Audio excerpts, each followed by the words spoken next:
Knowing his M.O., he might have been so involved with other issues, he might have overlooked it. Okay, can we get that on today? Well, no, I can't. It's not available.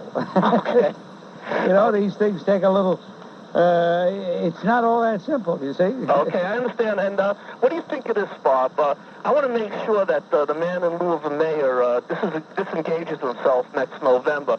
And I was thinking if all the listeners, whenever they were about their endeavors all around town, we could find a lucrative men's room where we could ensure that the tips would be in excess of the mayor's salary.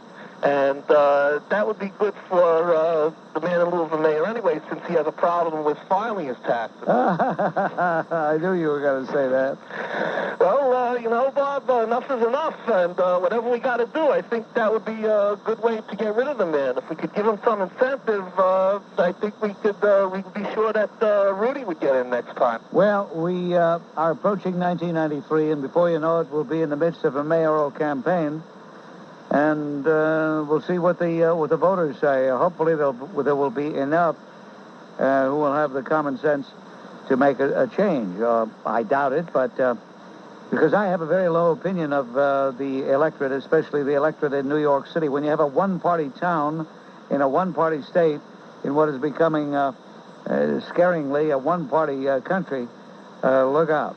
Well, I hope that you'll come up with a salute to the men's room attendant, you know, so we could really do some damage to him before the election. Oh. That's an interesting concept. Thank you. Okay, I hope you consider it. Thanks, Bob. George, checking in right now. WABC. Hello, George. Hi, Bob. How are you? I just wanted to run through something. I only tuned in recently, so I don't know if you already spoke about it, but taking their direction, the Rabble, that is, taking their direction from the men's room attendant and the likes of Jesse Jackson and the windbag Charles Rangel, they have stepped up, in fact, their attacks that blacks have on Jewish folks. They've taken their direction well, yet no one has drawn the connection between the two. First, we have the men's room attendant and these other folks indicating that, well, there's going to be a backlash if you folks defend yourselves and if you keep this up. And then, in fact, there is a backlash. Now, did they predict it or did they cause it? Probably a little bit of each. You know, that speech that Charlie Rangel made last week, I think is a very dangerous speech. I think it's a speech that is, in effect, telling the Hasidic community, you better mind your P's and Q's, because if you get a little too carried away, we're going to stomp on you. Mm-hmm. Well, don't forget that he said that and he went one step further, but this was all initiated by the men's room attendant, who, by the way, every time I see him and or Jesse Jackson wearing a yarmulke on their head, I keep waiting for it to melt. Thank you for the call. Right. A melting yarmulke. Hello, Jack. You're on WABC with Bob Grant. Good evening, Bob. Yeah, that's an interesting concept to try to have to imagine. The melting yarmulke. Anyway, Bob, I think everybody got a vague idea of the world, probably recognizes Switzerland as one of the most peaceful countries in the world. Yeah, you're going to tell me about all the guns that they have. Exactly. You're right, but the Swiss citizenry is a bit different from the American citizenry. Yeah, but then you got to consider, though, Bob, you have 90% or more. And I want to add that they have the guns because they are part of a citizen army which could be mobilized overnight, and that the rifles have to be kept in a glass case in the home. Exactly. Okay. But consider that our population, over 90%? Over 90% is law-abiding. What would the crooks think if they looked down for some of their tenements and or on the ground pushing dope or whatever they're doing, and they figured that 90% of the population had a rifle in their apartment and just wipe them out? Because the people that are getting the most of the problem, these people, are in the most suppressed areas. And they would be glad to clean it up and glad to help relieve the burden of the police. Do you have a gun? You have a permit? No, I never carried one. Got there a long time ago, years and years ago, and just out of kicks. Kicks? No. Well, I was when you were a kid in the service, so I picked one up overseas. Well, wait a minute. Which is it? You had a gun when you were in It was service? strictly for target practice, sir. I see. Okay, thank you. All right. It's 5:30. The gentleman was losing his credibility by leaps and bounds, wasn't he? A couple of things I'd like to address. One of them is this ridiculous policy that Dr. Fernandez has with the public schools. I've been listening to your broadcast, and I know a lot of people are also sounding off that. I have a 6-year-old son who's in first grade. And I'm deathly afraid of, if his curriculum gets in, what kind of garbage our children are going to be taught. I mean, I think I'm as a responsible parent as any, and I don't want my son knowing about the kind of garbage that they have that they want to teach us. I want him learning ABCs, mathematics, how to read, how to write. I want him learning how to use computers. I want him to learn how to socialize with other children. I don't want him learning about alternative lifestyles. I want him learning about any of this aberrant sexual behavior that they want to impeach upon him. Well, you know, learning, when a person is mature enough to deal with such sophisticated subjects, learning about a so-called lifestyle is one thing. But this goes beyond education. This is an early inculcation. This is brainwashing. If I've never seen it, it's brainwashing. You take these two nauseating books, and I hate to use the word book because I revere books. Daddy's Roommate and Heather Has Two Mommies. Mm-hmm. Absolutely sick. I honestly, excuse me for interrupting, I honestly don't think that the school is the proper place necessarily the proper place for this type of thing to go on. It isn't. I think the home is the proper environment if you have two responsible parents who, let's go extend it to say whoever they may be, to give credit to everybody. It's the responsibility of the home to teach the children right from wrong, not the responsibility of the school. The school is supposed to teach children education so they can eventually go on to higher levels of education and improve their life. Another thing I'd like to discuss is the Dinkins situation with Crown Heights, if I may. Yes. Okay. I honestly think that Mayor Dinkins is not anti-Semitic. I think he's using very bad judgment. And one other case I can cite, of course, is the incident in Washington Heights. He used very poor judgment. He rushed to the defense of the Crown Heights situation without even waiting for the police report to come back that the person had a criminal history, had a criminal background. And the police officer was proven to be correct. And they played the tapes and all. He was shown to be frantically calling for help. The only reason the police department took so long to respond is because he was inside of a hallway, and even though he was on the radio several times, the police department took a few minutes until they could finally find him. He wasn't trying to call for help, and he wasn't trying to cover anything up. And David Dinkins rushed into the defense and walked through the neighborhood, and I honestly think it was more political pressure because the Democratic National Convention was coming into town, and they had to make sure that any potential riot was quelled before it spread to other areas. I think that's the reason why he took the side, but he didn't give the police department an opportunity to conduct its investigation properly. All right. Reference to Crown Heights, though, again, I don't think it's anti-Semitism, but I think it's poor judgment.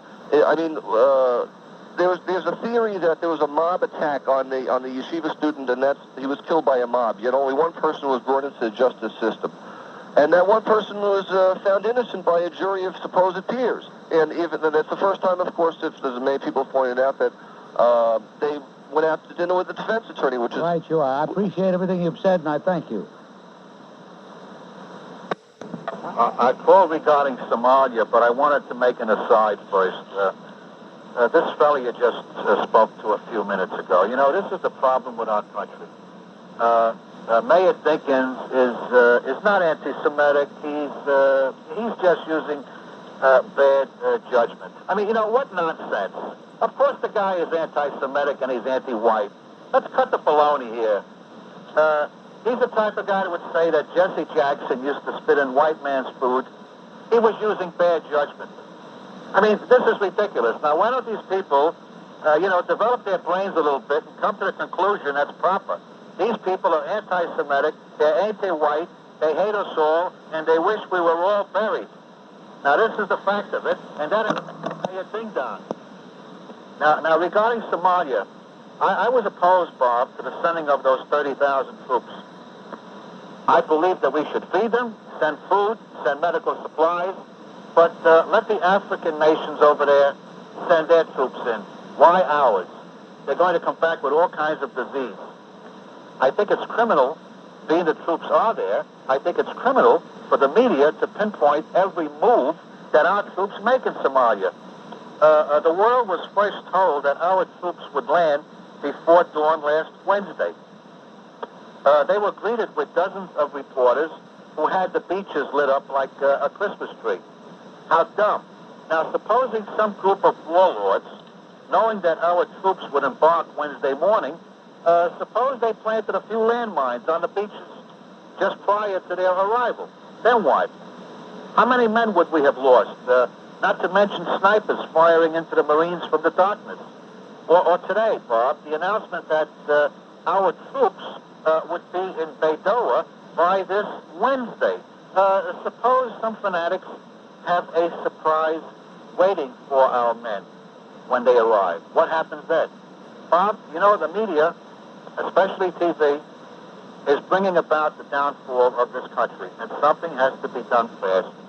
The fact is that Grenada, Panama, and the Gulf War was successful under Presidents Reagan and Bush because the press, which is 80% leftist, were kept away from the action due to a news blackout from the very beginning. But unfortunately, in any future confrontations, I'm afraid that President Hillary Clinton will not have the smarts that Presidents Reagan and Bush had. And I'm afraid we're going to lose a lot of men unnecessarily. I find it interesting that you know the real name of the real president-elect. Of course, Hillary Clinton. Yeah, you see, a lot of people think it's the other Clinton. Oh, no. But as a matter of fact, did you happen to read the report out of Washington compiled by Richard Burke for the New York Times? No, I didn't. Here it is. The other Clinton helped shape the administration, looking to redefine the role of First Lady, and it says that every decision that has been made has either been inspired directly by her or she has approved. What a joke. Yeah, this guy is a real cacazot. Now, the frightening thing here is that because of her, we have this anti-American, white-hating, racist Johnnetta Cole,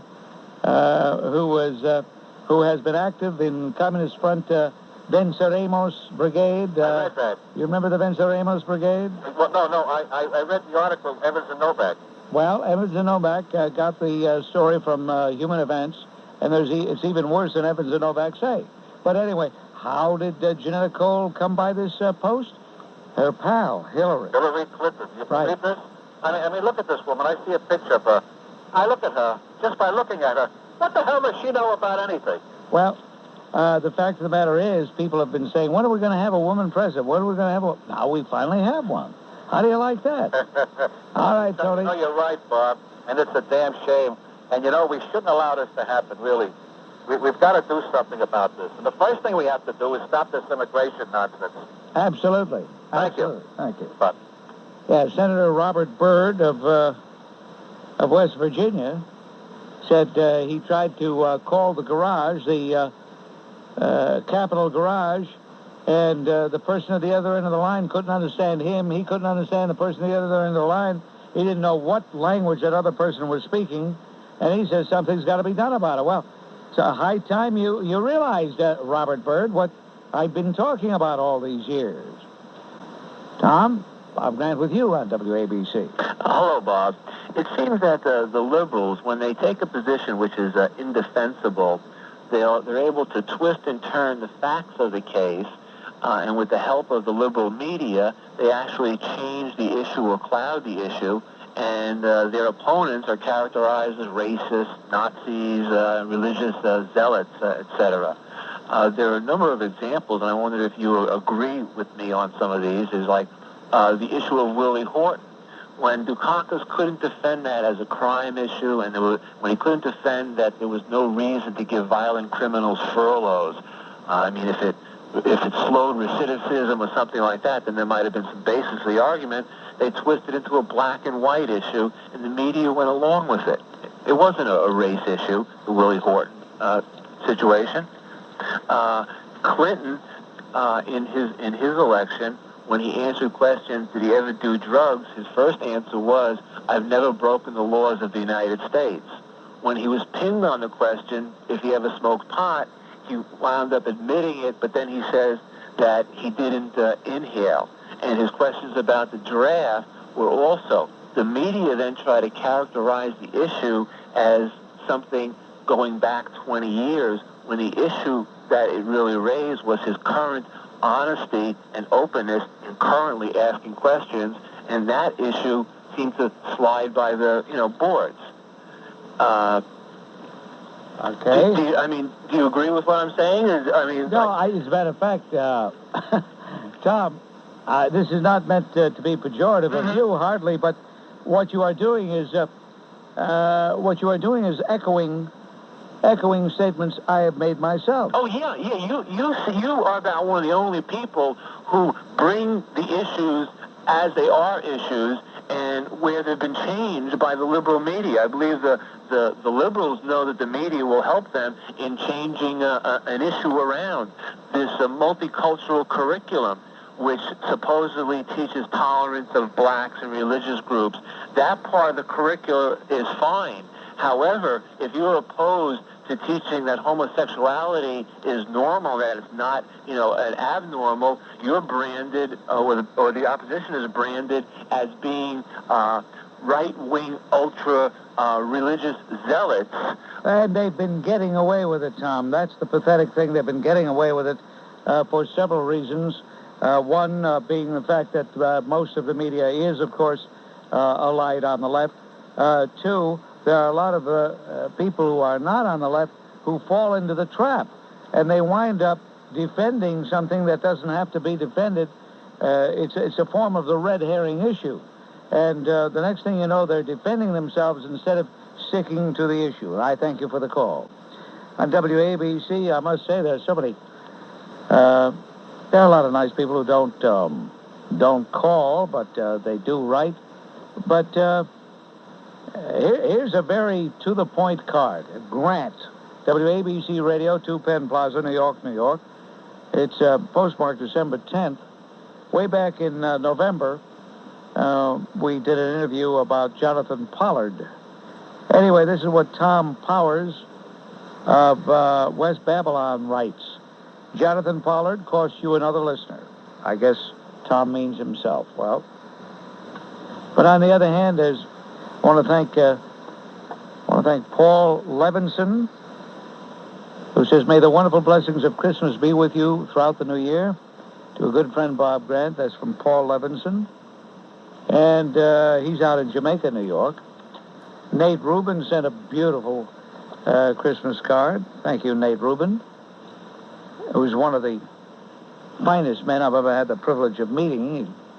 And there was another one that I wanted. Oh, yeah.